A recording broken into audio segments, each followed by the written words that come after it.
Gary, on an afternoon where a lot was going against you, you must be delighted with the resilience the team showed. Yeah, I was delighted with the resilience, definitely. You couldn't have wrote the script. It was like what happened next, and then that was all in the first 10 minutes either. And we had to change the shape a couple of times, we had to change the personnel a couple of times, and we had to send it off. So in effect, against the team that's got aspirations of getting promoted and are disappointed in their league position, I read in the programme. But it's a good point from where we were, 1-0 down, 10 men, and the boys will always give us a stint. They've always got that. We lacked a little bit of quality on the day in the final third, not just the forwards, but thank God that we work hard on our set plays, because at the moment they're keeping us in games. Any complaints about the sending off? No. Was it two yellow cards anyway, yeah. wasn't it? Second yellow, yeah. No, I thought, to be fair, the referee quite well. He was pretty consistent all round. Maybe John doesn't think so, but I thought we did, and I thought it was a decent game, but obviously we'd rather come away with a win. But if it's going to be a draw here, then we've got to make sure that we win our home games instead of keep drawing there as well.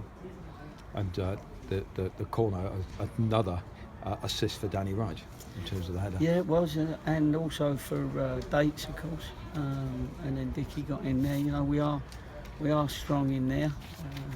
You can't always score off every corner or set play, but our percentage is very good, and our reputation goes ahead of us, and teams know that we're decent at set plays. We've got some big lads. It's not necessarily whether they're big, it's they want to attack the ball, and they all believe it's going to hit them on the head, so we all go in with that intent to score a goal.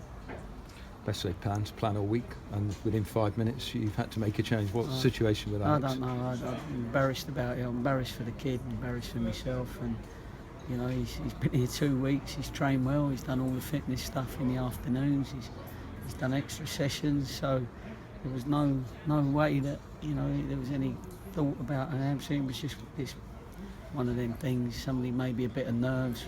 I think he just slipped on the surface, didn't he, when he double kicked it out of play. And I think that was just the awkwardness that gave him the hamstring. And unfortunately, he's come off. It's all very tight, isn't it? So you played 12 games. Someone's telling me about Gloucester in here. Yep. I think you're getting this studio giving you Gloucester, so we'll fade that down for you. Thank you. That's it. So final question for me, Gary. You've played 12.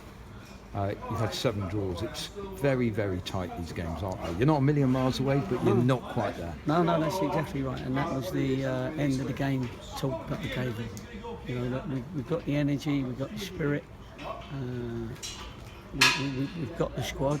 But now we just got to turn our draws into wins. We've had a few that we might have done, and there's a few maybe that we might have lost. But 3 points is always better than 1 point, sort of thing. And so we got to, even now we've got them up for the game on Saturday. Saturday is a very important win game. You've got to win the next game, because then this point's not so bad.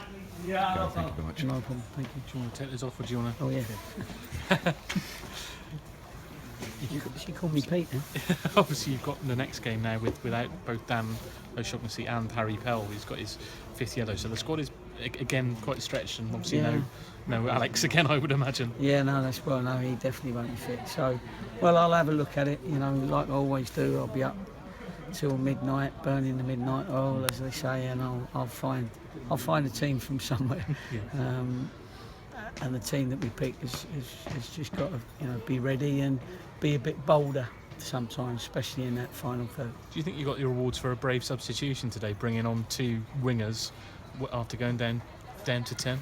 Well, I think so, but I think I'll let you say that because when you go down to 10 men, I just felt that Munsey and Billy had worked their little socks off, and probably wouldn't be able to get in and get forward. And in fact, if Dates hadn't have touched that ball, that Johnny would have been in, and it was at Dates that was offside. And then Johnny stopped. If Johnny had carried on and he tucked it in, then it would have been a it would have been a goal. So, and then it might have been a different story. But yeah, I'm always going to try and be bold. You know, you have to suss out the situation and hope the lads understand why you've made the changes, which I'm sure they do. You were trying to play a reserve game in midweek coming up. Are you going to try and pencil one in because Kyle's not got his minutes again through circumstances? Yeah, I know, unlucky, but he's working hard, and you know, it's only the match fitness. You only get match fitness by playing 90 minutes anyway, proper match fitness. So, you know, we'll make sure that we get a match in midweek, even if it's against the staff. Excellent.